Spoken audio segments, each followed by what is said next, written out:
Buenos días, buenas tardes, buenas noches, que el Señor te bendiga donde quiera que te encuentres, cualquiera que sea la situación de tu vida, que el Señor te ampare y te fortalezca. Bienvenidos una vez más a un episodio de nuestro podcast Una Vida Reformada. Estamos en el mes de agosto 2021.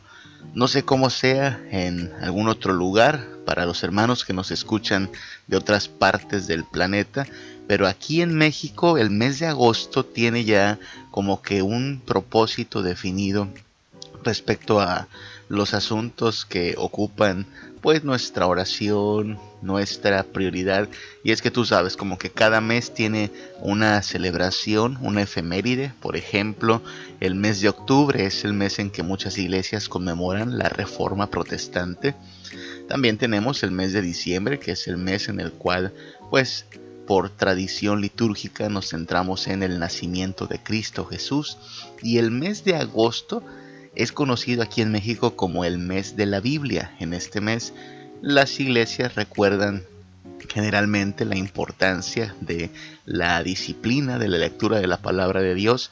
Se recogen ofrendas especiales para enviarlas a las organizaciones que tienen como meta traducir la Biblia a otros idiomas, y se le da mucho énfasis a la importancia de la Biblia en la vida del cristiano. Y no es para menos, la palabra de Dios hasta el día de hoy sigue siendo definida como nuestra regla de fe y conducta.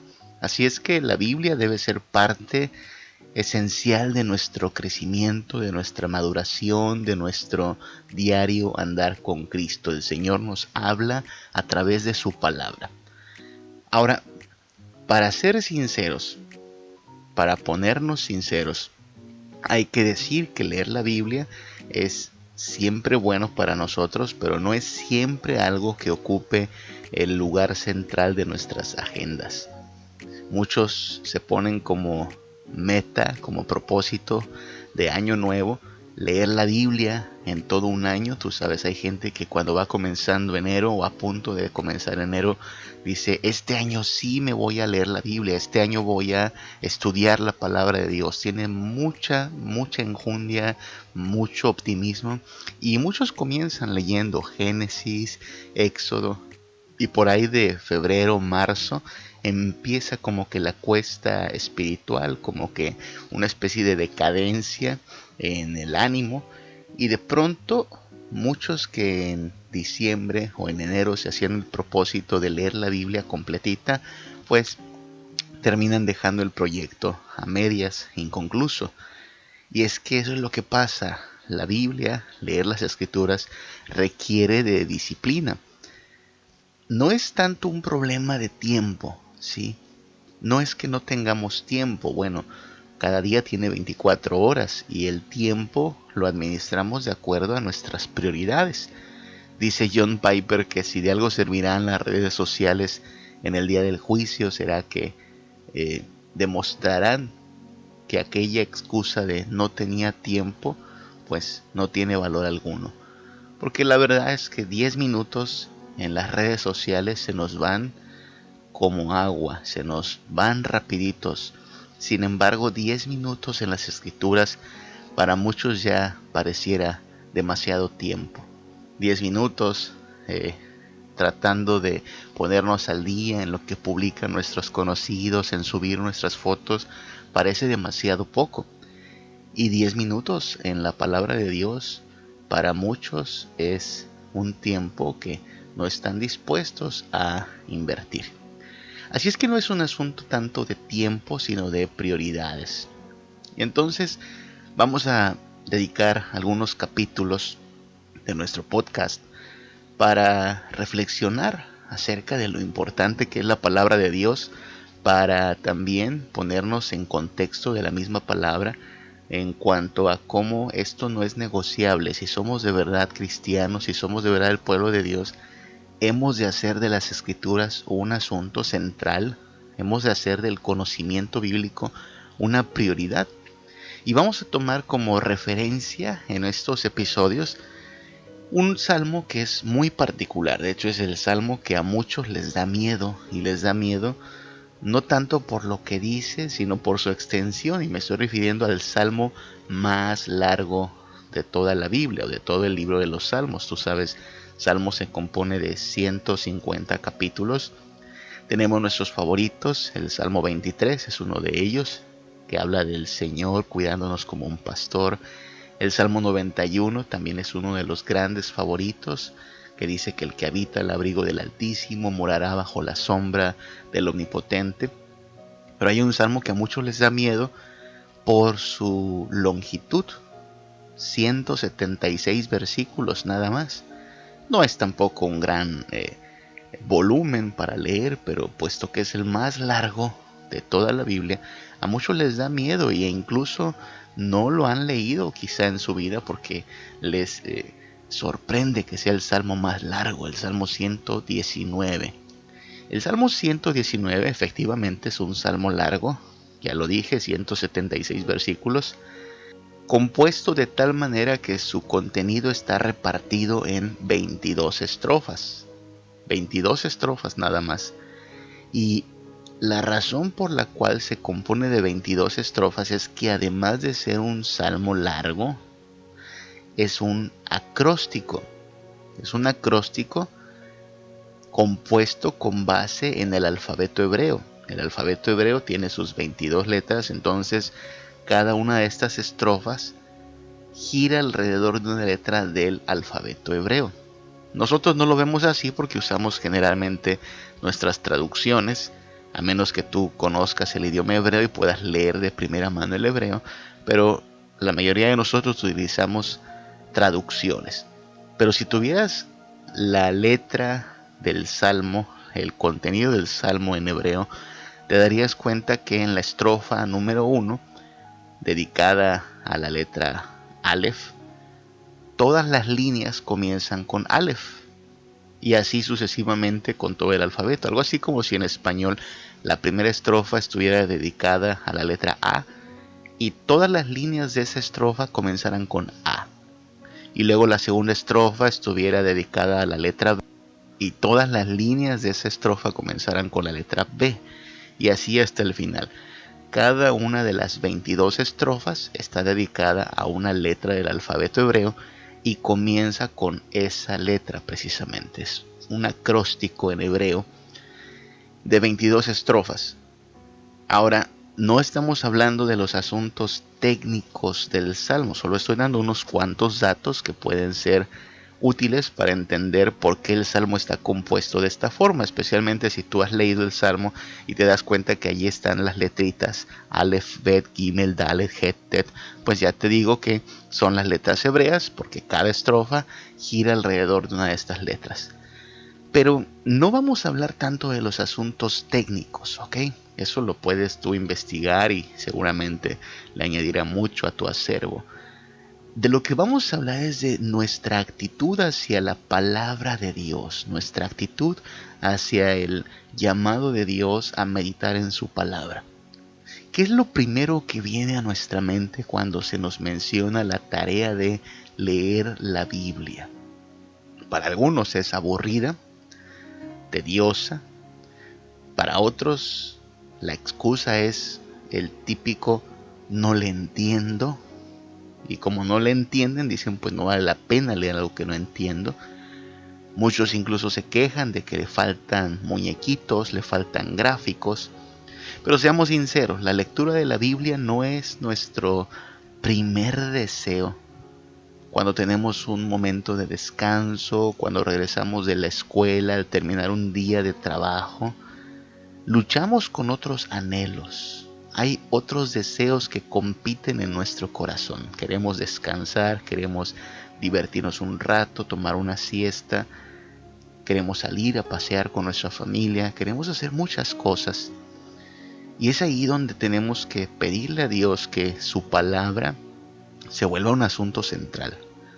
El propósito al hablar de esto es que juntos seamos desafiados a ver la Biblia como lo que es, la palabra de Dios, útil para nosotros, vivificante, que debe ser una delicia para nuestro ser, pan de vida que sacie nuestra hambre. Y el Salmo 119 es una de las declaraciones más detalladas acerca de lo bella, lo útil, lo verdadera, lo necesaria que es la palabra de Dios, específicamente la ley de Dios. Y vamos a comenzar con una serie de selecciones del Salmo 119, algunos versículos que nos ayudan a poner en contexto cómo es que Dios quiere que su palabra sea no solo estimada en gran manera por su pueblo, sino estudiada continuamente por cada uno de sus hijos. La verdad es que al juzgar por la baja lectura de la Biblia, la ignorancia que hay de pasajes claves en las Escrituras, la baja estima que se le tiene a este libro divinamente inspirado, podemos concluir que nos hace falta hambre. Nos hace falta hambre. En la Reforma Protestante, me refiero al siglo XVI, hubo un despertar en el pueblo de Dios. Y el pueblo de Dios tenía mucha hambre, muchísima hambre de la palabra. Y curiosamente en aquella época había muy pocas Biblias. La gente quería leer la palabra de Dios, pero como apenas se había empezado a producir la Biblia en masa, si bien ya existía la imprenta, todavía era una imprenta bastante rudimentaria, entonces había más hambre que Biblias. Hoy, en pleno siglo XXI, tenemos una situación inversa. Hay más Biblias que nunca, más Biblias de las que podríamos necesitar, pero hay muy poca hambre. Yo te aseguro que en tu casa hay más de una Biblia, pero lo que necesitamos en cada hogar es hambre, hambre de la palabra. Entonces vamos a tomar como referencia algunas de estas expresiones del Salmo 119 y pedirle a Dios que produzca en nosotros hambre de su palabra, deleite en sus estatutos y mandamientos. Dice el Salmo 119, versículo 14: Me he gozado en el camino de tus testimonios, más que de toda riqueza. En tus mandamientos meditaré, consideraré tus caminos. Me regocijaré en tus estatutos, no me olvidaré de tus palabras. Versículos 14 al 16. De lo que habla este salmista es del gozo. Lo que dice es: tengo gozo en tus testimonios, incluso un gozo mayor al que vendría si tuviera yo riquezas. Piensa en eso, la gente pone gran parte de su gozo en sus riquezas, cuánto tengo, cuánto gasto, cuánto poseo. Pero el autor de este salmo entiende que el tener la revelación de Dios, el conocer la voluntad de Dios, es mayor riqueza que cualquier tesoro en esta tierra. Causa regocijo, dice el versículo 16, me regocijaré en tus estatutos, no me olvidaré de tus palabras. Esto es algo que quiere estar recordando y recordando. ¿Sabes? Este asunto del hambre de Dios y su palabra es la marca distintiva de una nueva criatura. Los hijos de Dios, si por algo deben ser distinguidos, es por el hambre de la palabra de Dios. Primera de Pedro 2, del 2 al 3 dice que debemos desear como niños recién nacidos la leche espiritual no adulterada, para que por ella crezcamos para salvación, si es que habéis gustado de la benignidad del Señor, dice Pedro. Lo que está diciendo es, mira, un bebé, un recién nacido, tiene hambre de leche. Sí, tú y yo lo sabemos.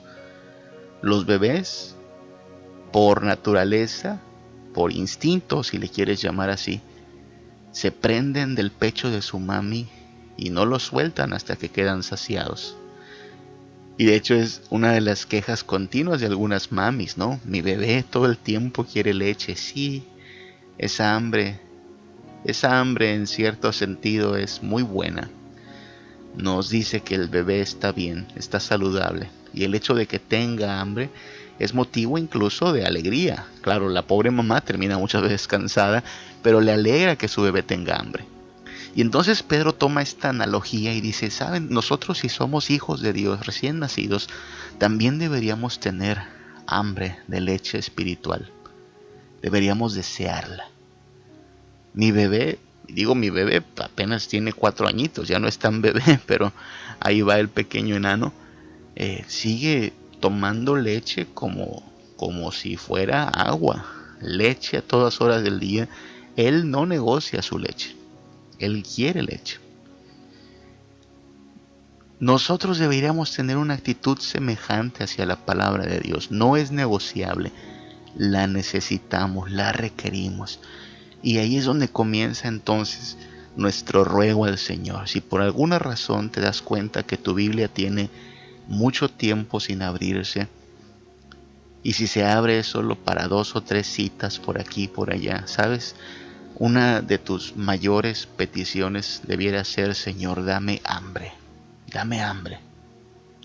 No es normal que diga que soy tu hijo y no tengo hambre de tu palabra. O haz la misma oración que dice el Salmo 119, versículo 18. El versículo 18 de este gran salmo dice así: abre mis ojos y miraré las maravillas de tu ley. Mira eso, abre mis ojos y voy a poder maravillarme con tu palabra. De forma tal que para ver las maravillas de la ley de Dios necesitamos que Dios mismo nos ayude. Tal parece que nosotros tenemos cierta incapacidad, limitación a causa del pecado, a causa de la torpeza, de forma que no nos maravillamos con lo que debiera ser el asombro de la palabra de Dios. Y entonces necesitamos que Dios abra nuestros ojos para darnos cuenta de cuán majestuoso, cuán grande, cuán santo, cuán glorioso es Él y su palabra. Efesios 4, del 17 al 18 dice: esto pues digo y requiero en el Señor, que ya no andéis como los otros gentiles que andan en la vanidad de su mente, teniendo el entendimiento entenebrecido, ajenos de la vida de Dios por la ignorancia que en ellos hay, por la dureza del corazón. Esta es la forma en la cual describe Pablo la condición de todo ser humano antes de que Dios opere en nosotros. Cuando Dios no ha operado en nosotros con su poder transformador, tenemos la mente llena de vanidad, ¿sabes? Cuando dice la vanidad de la mente, se refiere a una mente que piensa en toda clase de tonterías y frivolidades. Y así somos nosotros sin Cristo. Cuando Cristo no ha entrado a sanear nuestra mente está divagando en las vanidades. El entendimiento está entenebrecido, oscurecido, no hay luz. Y estamos ajenos de la vida de Dios, no queremos nada con la santidad, nada con la religión, por ignorancia, por la dureza del corazón. Así es que si no alcanzamos a ver la palabra de Dios como lo que es, gloriosa, importante, prioritaria, necesitamos que Dios abra nuestros ojos, abra nuestro entendimiento para que nos asombremos. En Isaías capítulo 8, versículos de 19 al 20, hay un reclamo semejante. La gente en aquella época se había vuelto a los adivinos, a los hechiceros, andaban consultando a los muertos, haciendo cosas abominables para Dios, pero tratando de tener guía en lugares y fuentes que Dios no había aprobado, de hecho, contrarias a la voluntad de Dios. Y dice el versículo 19 de Isaías 8, si os dijeren, preguntad a los encantadores y a los adivinos que susurran hablando, responded. ¿No consultará el pueblo a su Dios? ¿Consultará a los muertos por los vivos? Esto es un reclamo, algo así como: ¿vas a seguir consultando a los que no te responden? Y luego dice el versículo 20, a la ley y al testimonio. Si no dijeren conforme a esto, es porque no les ha amanecido. Lo que está diciendo el profeta es: el pueblo de Dios debiera ir a la ley de Dios, al testimonio de Dios. ¿Quieres tener guía? Ve a la palabra de Dios. ¿Quieres tener dirección? Ve a la palabra de Dios. ¿Quieres tener certeza para tomar decisiones? Ve a la palabra de Dios. ¿Qué te va a guiar? ¿Qué te va a pastorear? ¿Qué te va a alimentar? La palabra de Dios, solo la palabra de Dios. Y si no es la palabra de Dios la que te guía, dice Isaías 8:20, es porque no te ha amanecido. Todavía estás en la noche, todavía estás en tinieblas, no ha venido la luz del nuevo día a tu vida. Así es que roguémosle a Dios, danos hambre, abre nuestros ojos para que quedemos asombrados con tu palabra y veamos que es la única fuente de luz y dirección que tenemos para nuestra vida. El Salmo 119, versículo 50 dice, respecto a la palabra de Dios, respecto a su ley, dice así: ella es mi consuelo en mi aflicción, porque tu dicho me ha vivificado. Ella es mi consuelo en mi aflicción, porque tu dicho me ha vivificado. ¿A dónde va la gente cuando se encuentra en aflicción? ¿A dónde vas tú? Cuando estás lleno de problemas, cuando el mundo parece que se te viene encima. ¿A qué se aferra la gente que no conoce a Dios? ¿Dónde encuentra consuelo? ¿Dónde se refugia quien no tiene a Cristo? Las opciones son muchas. La gente se refugia en el alcohol, en la droga, en las caguamas. La gente se refugia en los amigos, relaciones superfluas, sin sentido, acostándose con quien pueda, con quien se deje, vaciando la tarjeta de crédito hasta que se consuma el saldo disponible, distrayéndose con vacaciones, con salidas y paseos. La gente trata de refugiarse en algo. Tristemente, cuando se acaba la fiesta, cuando se acaba el alcohol, cuando se acaba la droga, cuando se acaba el acostón, pues el vacío sigue estando allí, el problema sigue estando allí. Pero la gente trata insaciablemente de encontrar consuelo, tristemente consuelo donde nunca va a haber saciedad. Pero entonces el autor del Salmo 119 dice: hey, yo ya encontré dónde. Yo ya sé dónde hay saciedad, consuelo, fortaleza, cuidado. En la palabra de Dios, en su ley perfecta. Versículo 50 del Salmo 119. Ella es mi consuelo en mi aflicción. En los días malos, en las horas difíciles, la palabra de Dios es mi consuelo. Su dicho, su palabra, me ha vivificado. Eso es lo que vamos a encontrar cuando hacemos de la palabra de Dios nuestra dirección, nuestra regla de fe, conducta. Se vuelve consuelo para nosotros, se vuelve aliento para nuestra vida, se vuelve un ancla segura en la cual nos podemos aferrar.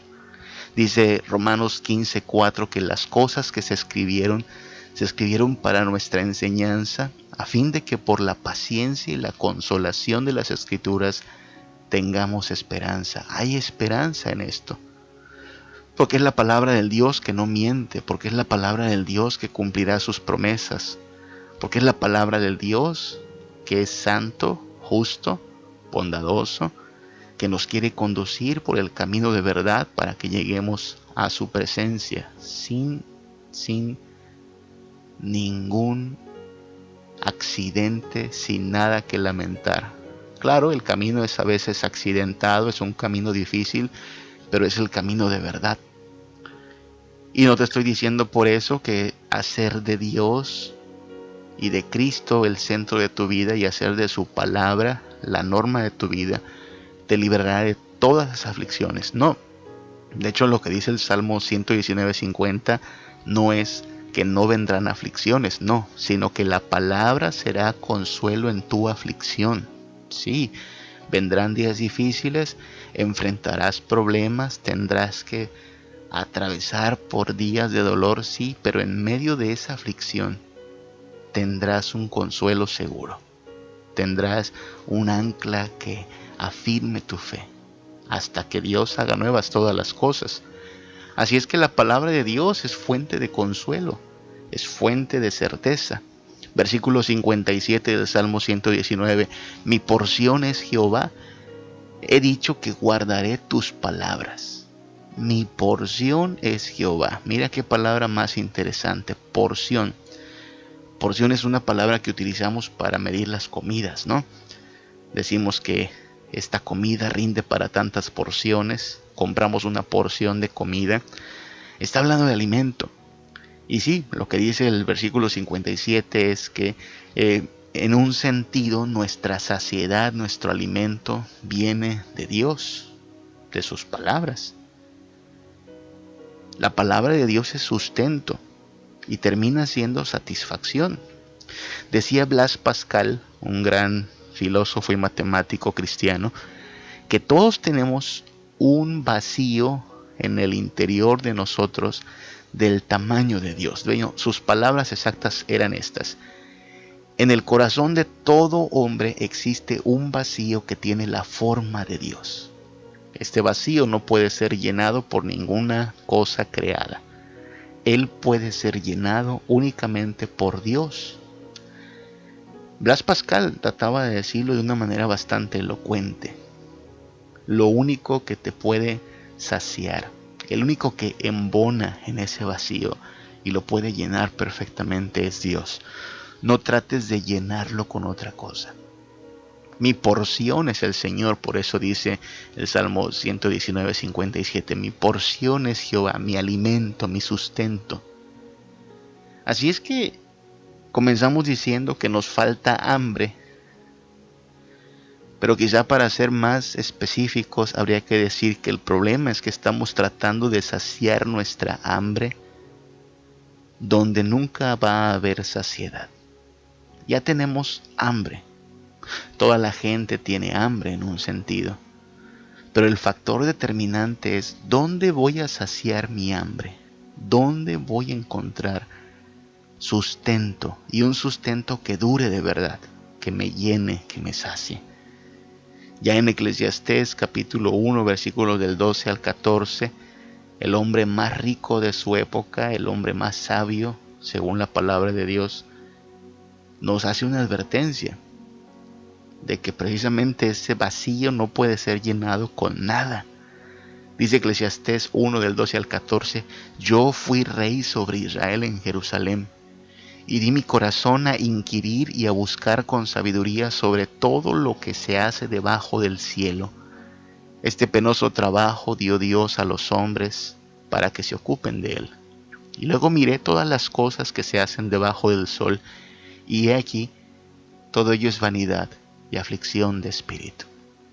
Vanidad de vanidades es la frase que repite una y otra vez el autor de Eclesiastés, un hombre que tuvo todo el dinero que puedas imaginarte, todas las riquezas, todos los placeres, todos los deleites, todas las mujeres, todo lo que hace que hoy alguien trate de medir el éxito en términos de cuánto tengo, cuánto poseo.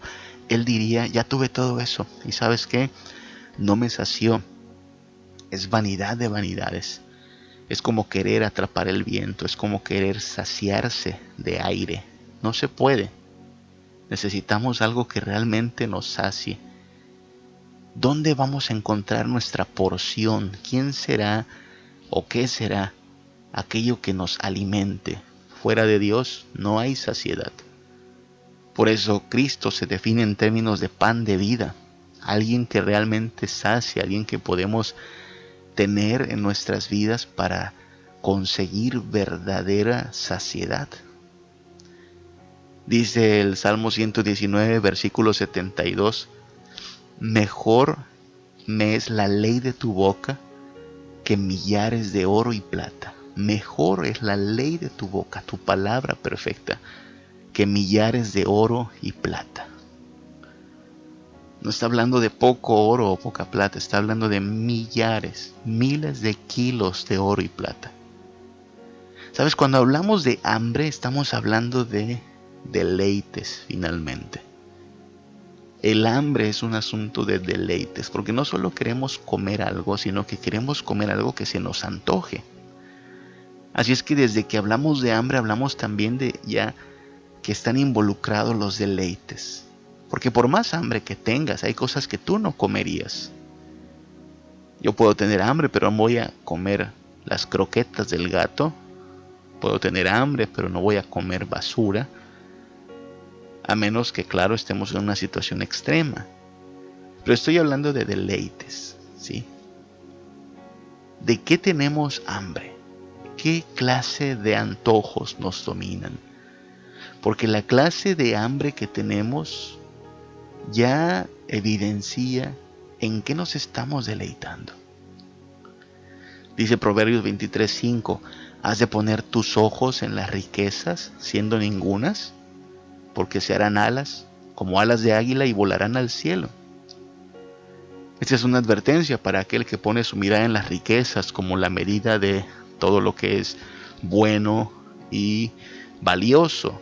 Lo que le dice es, mira, las riquezas son engañosas, se les salen alas y se te van. Pero ahí tienes a gente que todos los días se levanta con hambre, pero hambre de riquezas, y tratan de acaparar. Y claro que muchas veces obtienen su propósito, acaparan grandes cantidades de dinero, pero ¿cuánto saciará eso? En Juan capítulo 6, versículo 26, tenemos a Jesús reprendiendo a la gente, porque un día antes, tú sabes, Él había multiplicado los panes y los peces y la gente había comido gratuitamente. Tuvo una torta de pescado o cuanto quisieron comer, porque incluso hasta sobró comida. Y al otro día lo buscaron porque tenían hambre.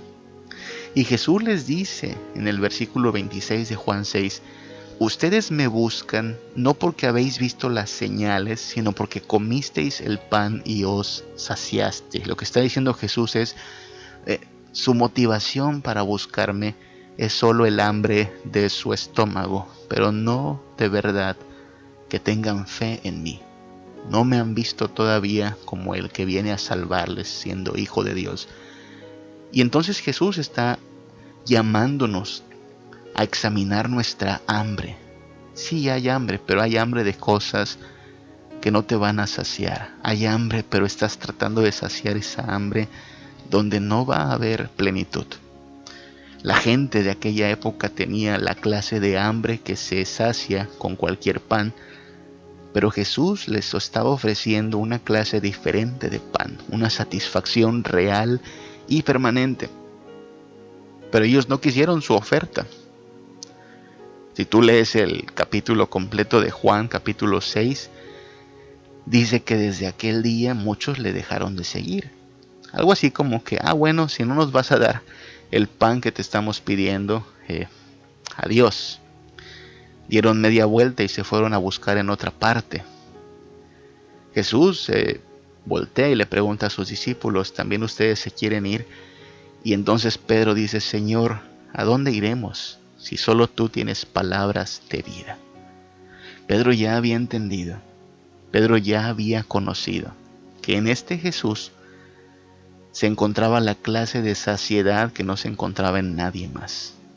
Tú tienes palabras de vida eterna. ¿A quién más voy a ir? ¿Quién más me va a saciar? ¿Quién más me va a guiar de manera que tenga certeza y consuelo?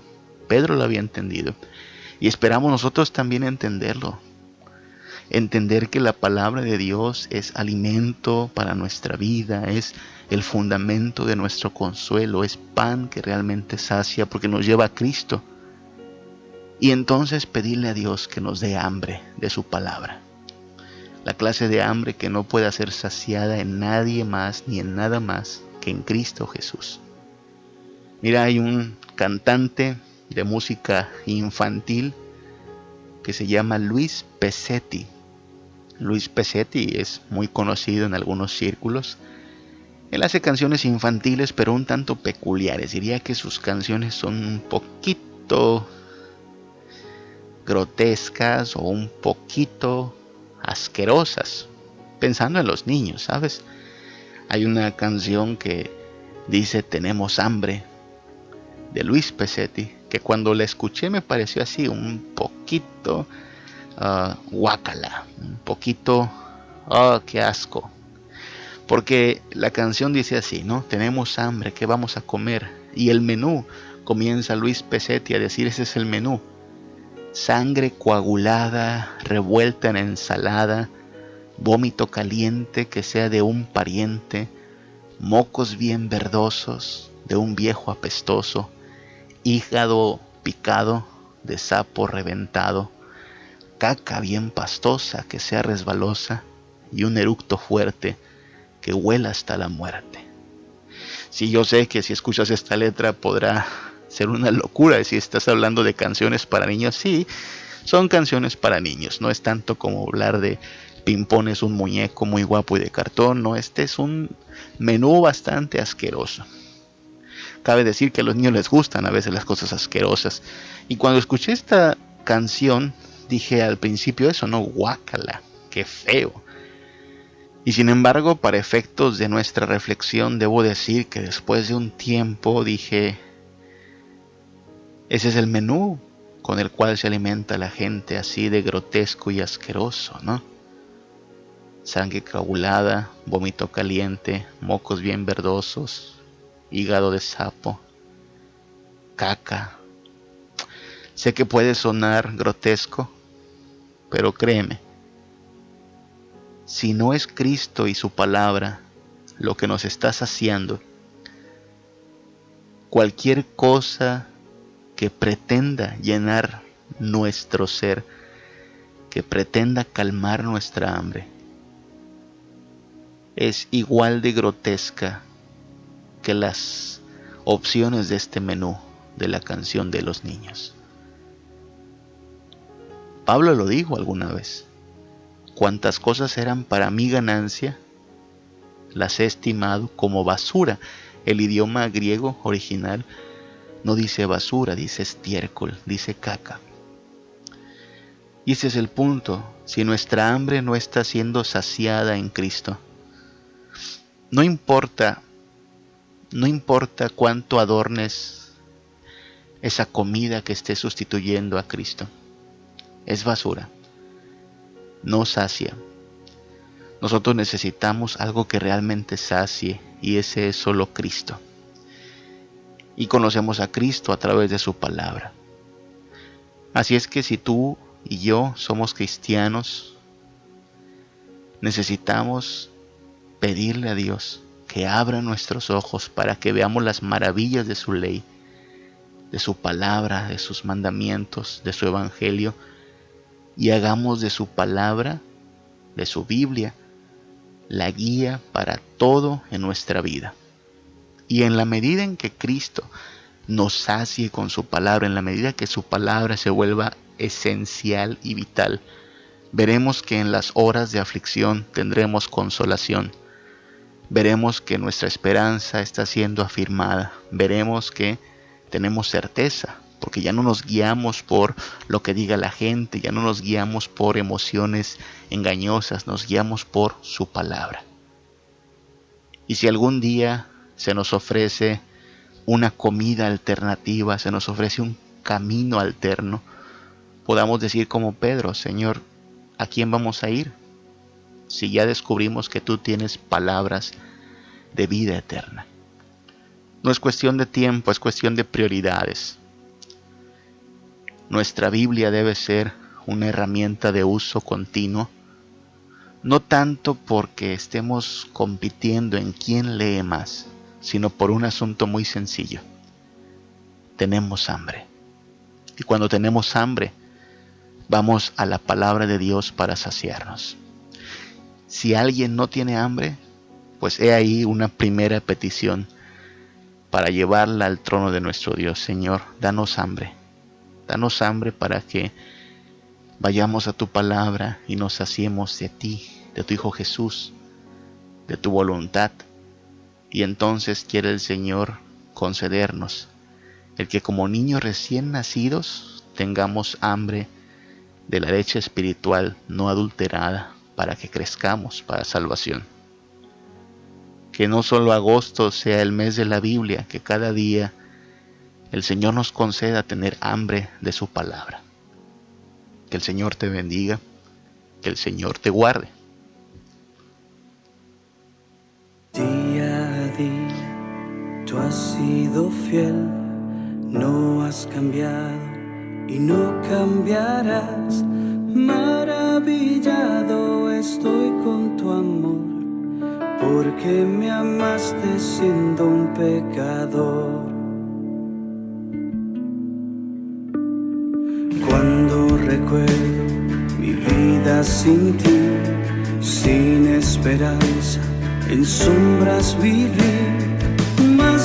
reboso en gracia y perdón, porque adoptaste a un vil pecador. Te alabaré, te glorificaré, porque agradecido estoy por tu inmenso amor. Te